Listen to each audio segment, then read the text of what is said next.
Hey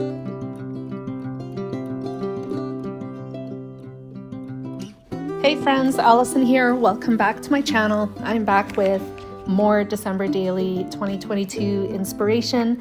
I have just a couple layouts left to share, and I'm hoping I can get them done relatively soon. I am going to be sprinkling in design team layouts again for Scrapbook Nerd in between, so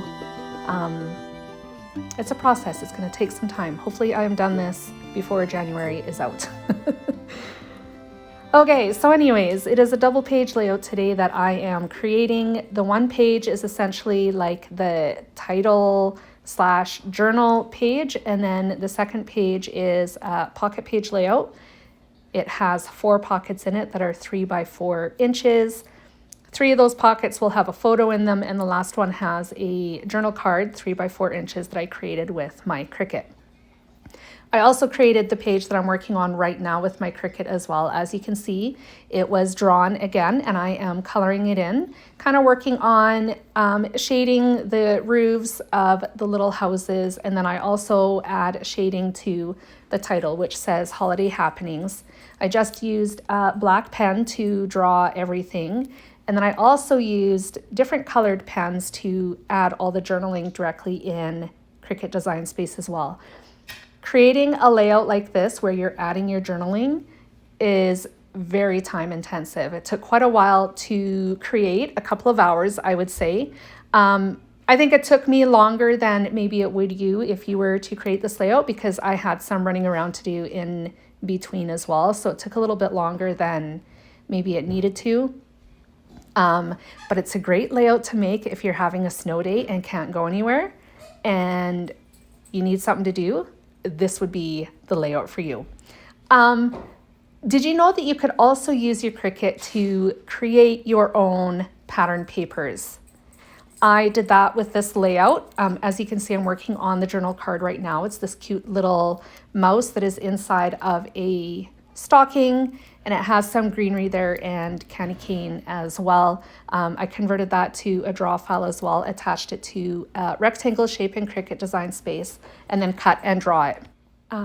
It was a cut and draw image, and then of course again I am coloring it in, just working on my shading here as well as again it's just very simple shading, basically working from the top to the bottom.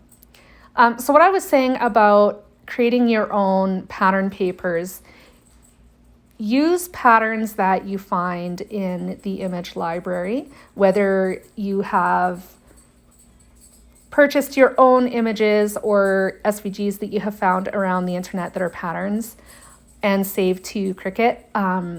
Convert them to draw files and then attach them to a shape and make your own patterns.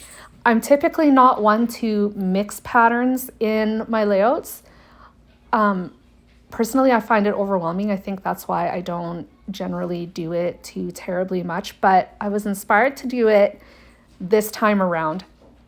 And the mat that the white panel was being adhered to, this blue one, I used a snowflake image to create a pattern on the blue paper. It's tone on tone, so that I used a blue marker and it's slightly darker than the blue cardstock that I used, which by the way is close to my heart.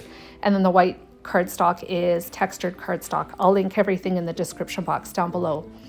The pattern paper in the background was also created with my Cricut. It is a draw file to begin with. You can customize the colors, which is what I did here. I absolutely love, love, love the dots. And I loved it so much, I carried it over into the little 3 by 4 inch card here. You can see it here in this close-up shot. Here's the close-ups. Thank you so much for joining me, friends. I hope my layout inspired you, and I hope you are enjoying these videos. I will be back again soon with more December Daily inspiration. Take care, guys. Bye.